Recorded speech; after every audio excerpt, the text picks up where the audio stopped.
नमस्कार विद्यार्थी मित्रों, हूँ रवि अमृतिया श्री नवयुग स्कूल ની આ વિડિયો લેક્ચર સિરીઝમાં આપ સૌનું હાર્દિક સ્વાગત કરું છું। મિત્રો, આજે આપણે વિષય વિજ્ઞાન અને ધોરણ 7 ની અંદર આવતો પાઠ નંબર 7 જેનું નામ છે હવામાન, આબોહવા અને આબોહવાની સાથે પ્રાણીઓનું અનુકૂલન।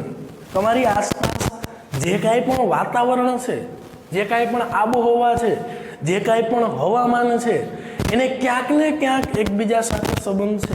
આવું તમે આ પાઠની અંદર એનો મતલબ એવો થયો કે વિવિધ પ્રદેશોની અંદર રહેતા જે પ્રાણીઓ છે એને વાતાવરણ સાથે કાંઈક સંબંધ છે। વાતાવરણ સાથે એનો સંબંધ કેવો છે? તો કંઈક વિશિષ્ટ પ્રાણીઓ હોય તો એ વિશિષ્ટ વાતાવરણની અંદર જીવી શકે। અમુક પ્રાણીઓ એવા છે કે જે ઠંડા જે વાતાવરણ હોય, ઠંડી આબોહવા છે, ઠંડુ વાતાવરણ હોય એની અંદર જે રહી શકે છે।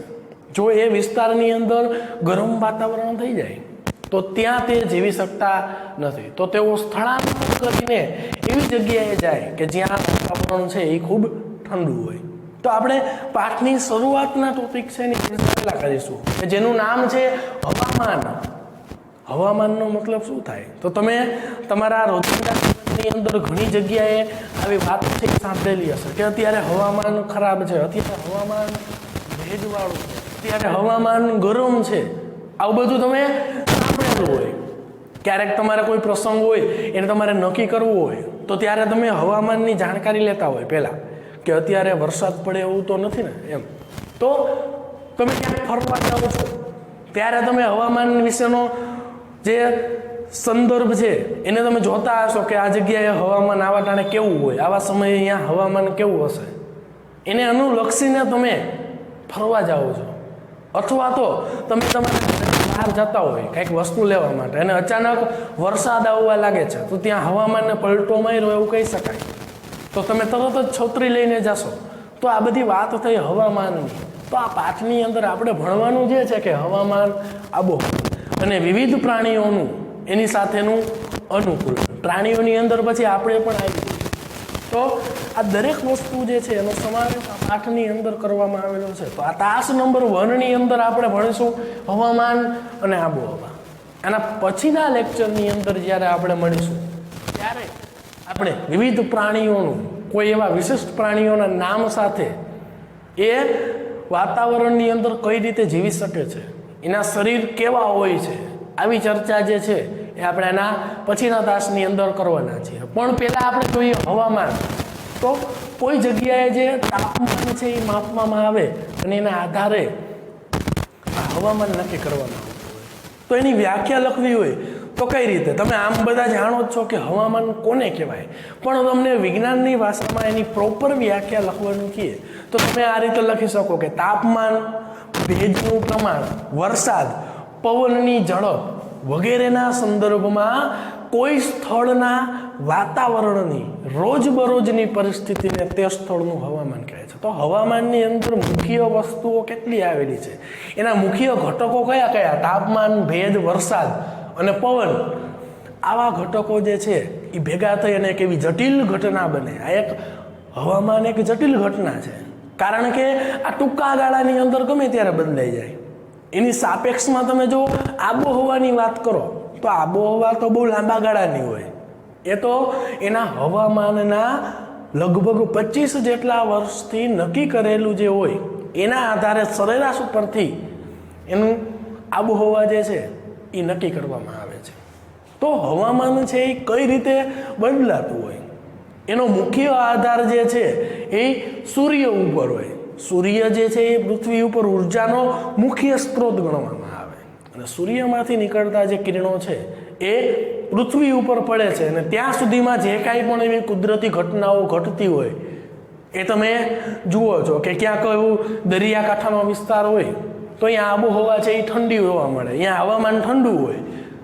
બીજું એ કે કોઈ રણ પ્રદેશ છે તો અહીંયા સૂકો પ્રદેશ કહેવામાં આવે, અહીંયા ગરમીનું પ્રમાણ વધારે જોવા મળે છે, તો આ એનું હવામાન કહેવામાં આવે છે। અને તાપમાનનું માપન કરવા માટે વપરાતું જે સાધન છે એ તમે જાણો જ છો, આપણે ઉષ્મા પાઠની અંદર એવું ભણી ગયા કે કોઈ પદાર્થ છે એનું તાપમાન માપવા માટેના સાધનને થર્મોમીટર કહેવામાં આવે। આ થર્મોમીટર બે પ્રકારના હોય. મુખ્ય થર્મોમીટરના બે પ્રકાર, જેની અંદર તબીબી થર્મોમીટર અને એક હતું ક્લિનિકલ થર્મોમીટર, જે તમને ડૉક્ટર તમારો જ્યારે તાવની અંદર જે ગરમી હોય એનું પ્રમાણ માપવાનું હોય ત્યારે એ તબીબી થર્મોમીટર વપરાય. અને બીજું જે છે એ પ્રયોગશાળાની અંદર વપરાતું થર્મોમીટર. એક ક્લિનિકલ, એક પ્રયોગશાળાની અંદર. અને આ તાપમાન જે છે એનું માપન કરવું હોય તો એ બેમાંથી એક પણ થર્મોમીટરનો ઉપયોગ કરી શકીએ નહીં.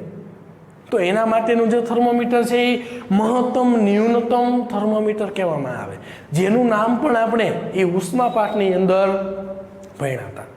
તો આ તાપમાન જે છે અહીંયાનું તમે જુઓ જ છો કે તાપમાન ગમે ત્યારે બદલી જાય છે. તમે અચાનક જુઓ તો વાદળો ઘેરાયેલા હોય અને વરસાદ આવી પડે છે, અને થોડીક જ વારમાં જુઓ તો વાદળ જેવું કંઈ હોતું જ નથી અને અચાનક તડકો આવી જાય છે. તો આવા જે ફેરફાર જે છે કે જે ટૂંકા ગાળાની અંદર થઈ શકે છે એને આપણે હવામાન કહીશું.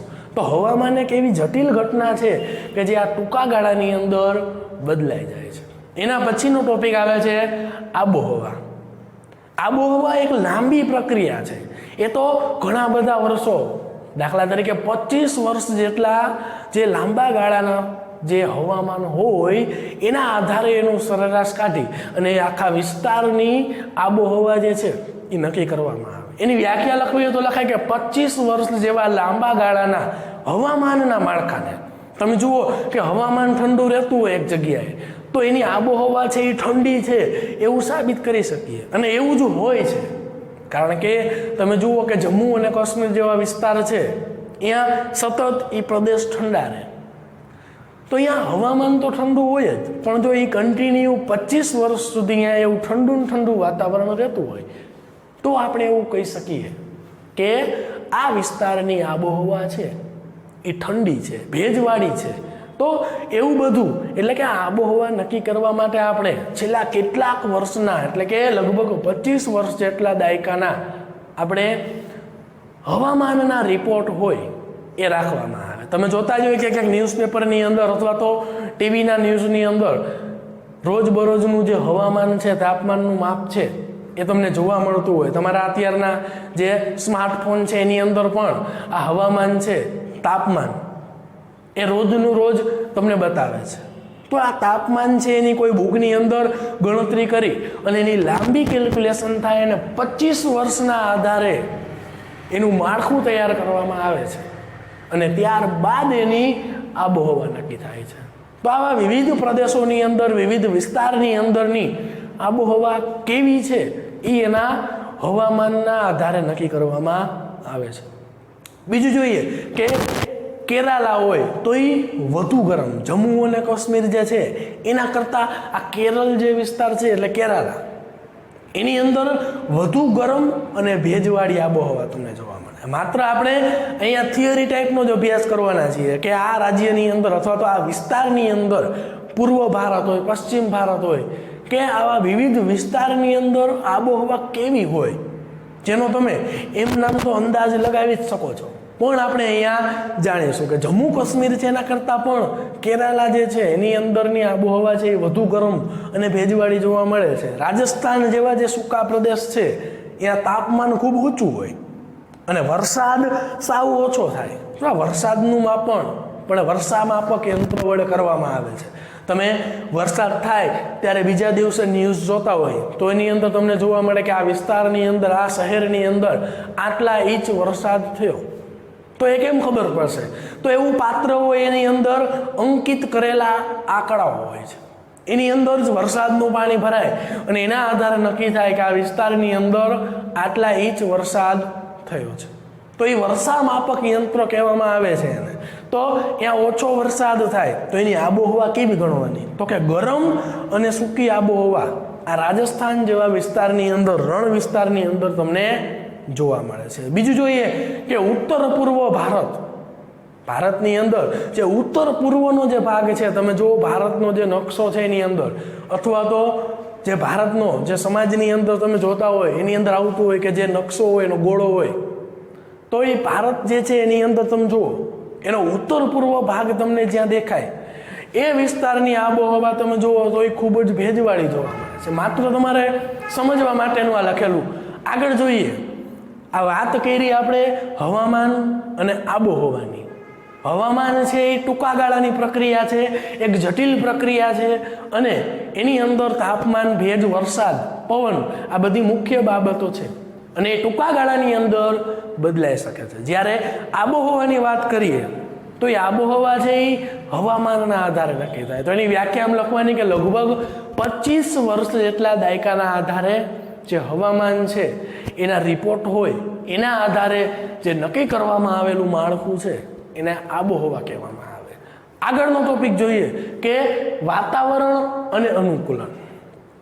જે કોઈ પ્રદેશની અંદર વાતાવરણ છે એની સાથે અનુકૂલન સાધતા જે પ્રાણીઓ હોય અથવા તો પક્ષીઓ છે કે કોઈ પણ સજીવો છે, અમુક વનસ્પતિ પણ એવી જ હોય કે જે આ જ વિસ્તારની અંદર ઉગી શકે. તમે જુઓ, દરેક વનસ્પતિ દરેક જગ્યાએ જોવા નથી મળતી. ઉદાહરણ તરીકે લ્યો તો થોર, જે ફાફડા થોર કહેવામાં આવે, તો એ એક એવું વનસ્પતિ, એવું છોડ છે કે જે દરેક જગ્યાએ જોવા નથી મળતો. એ સૂકા પ્રદેશો હોય એની અંદર ઉગી નીકળે છે એક કાંટાવાળી વનસ્પતિ તરીકે, તો એ સૂકા પ્રદેશોની અંદર પણ ઉગી નીકળે છે. આગળ જોઈએ કે આ વાતાવરણની સાથે અનુકૂલન સાધવા માટે એ પ્રાણીઓ પાસે કે એ પક્ષીઓ પાસે વિશિષ્ટ પ્રકારની એવી શક્તિઓ આવેલી હોય, વિશિષ્ટ પ્રકારનું એનું શરીર બનેલું હોય. તમે જુઓ કે ભારતની અંદર વિવિધ એવા ધ્રુવ પ્રદેશો હોય અથવા તો વિષુવવૃત્તીય વર્ષાવનો છે, એની અંદર રહેલા પ્રાણીઓની વાત કરીએ તો એની અંદર એવા સફેદ રીંછ હોય, એવું પેંગ્વિન નામનું પક્ષી છે કે જે આવા ખાસ વાતાવરણની અંદર રહી શકે. એવું પ્રાણી હોય તો એ ખાસ વાતાવરણની અંદર રહી શકે છે.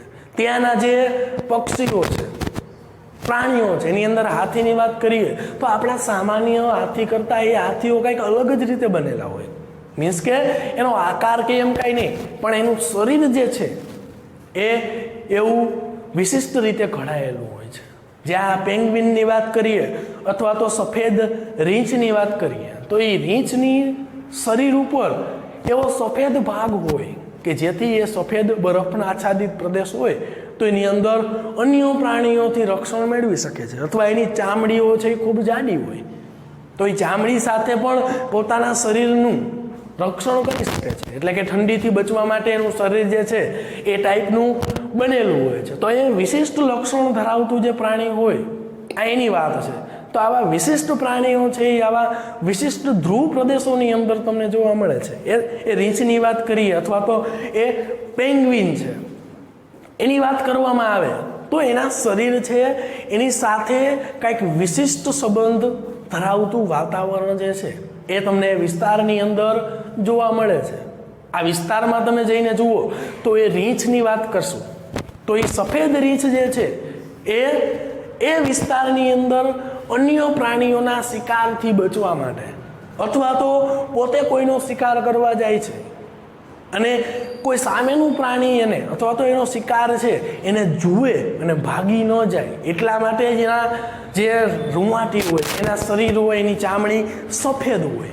એના ફોટો તમે ઇન્ટરનેટ પર અથવા તો આપણી બુકની અંદર, ટેક્સ્ટ બુકની અંદર પણ તમે જોઈ શકો છો કે એક સફેદ રંગનું જાડી ચામડી, ત્યાંના જે વાંદરાઓ છે એ પણ કાંઈક વિશિષ્ટ કળા ધરાવતા હોય. તો આવું વાતાવરણ સાથેનું જે અનુકૂળ છે એનો વિગત અભ્યાસ આપણે તાસ 2ની અંદર આના પછીના લેક્ચરની અંદર કરવાના છીએ. તો અત્યારે માત્ર ને માત્ર એના જે નામ છે કે આ વાતાવરણ સાથે અનુકૂલન, એની અંદર આપણા પાઠની અંદર આવતા 2 ટોપિક કે ધ્રુવ પ્રદેશની અંદર કેવા કેવા પ્રાણીઓ હોય અથવા તો બીજું જોઈએ તો ઉષ્ણકટિબંધ એટલે કે વર્ષાવનો છે એની અંદર કેવા કેવા પ્રાણીઓ છે એના નામ ખાલી જોઈ લઈએ કે આ વિસ્તારો કઈ કઈ જગ્યાએ આવેલા છે, કયા કયા પ્રદેશોની અંદર આવેલા છે. તો એમાંથી સૌપ્રથમ જોઈએ તો જે ધ્રુવ પ્રદેશો છે એમાં Canada, Greenland, Iceland, Norway, Sweden, Finland છે, યુએસએનું અલાસ્કા અને રશિયાનું સાઇબિરિયા. આ દરેક પ્રદેશની અંદર એવા ધ્રુવ પ્રદેશો છે કે જ્યાં આવા વિશિષ્ટ પ્રકારના પ્રાણીઓ છે જેનો અભ્યાસ આપણે આગળ કરવાના છીએ. બીજો નંબરે જોઈએ તો ઉષ્ણકટિબંધ વર્ષાવનો છે. આવા વર્ષાવનો કઈ કઈ જગ્યાએ આવેલા છે, એનું જે વિશિષ્ટતા શું છે એની અંદર કેવા કેવા પ્રાણીઓ રહે છે. તો આપણે માત્ર અત્યારે એ પ્રદેશોના નામનો અભ્યાસ કરીએ, બાકી એનામાં વિગત અભ્યાસ છે, વિશિષ્ટ પ્રાણીઓના અનુકૂલન સાથેનો અભ્યાસ એના પછીના લેક્ચરમાં કરવાના છીએ. તો ત્યાં સુધી એના નામ જોઈએ કે Bharat, Malaysia, Indonesia, Brazil, Republic of Congo, Kenya, Uganda અને નાઇજીરિયા.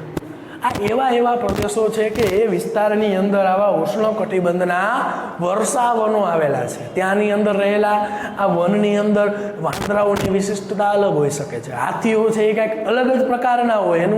એનું વાતાવરણ સાથેનું અનુકૂલન તમે જુઓ તો તમને ખબર પડે.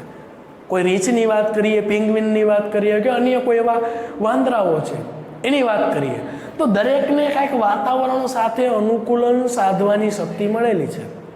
અમુક પક્ષીઓ એવા છે કે કોઈ વાતાવરણની અંદર રહે છે, એને ઠંડા વાતાવરણની જરૂર છે, અને એ વિસ્તારની અંદર આમાં આપણે વિસ્તાર ભણશું કે અમુક વિસ્તાર એવા છે કે જ્યાં 6 મહિના સુધી માત્ર ને માત્ર તડકો જ રહે છે અને 6 મહિના સુધી સૂર્ય ઉગતો જ નથી.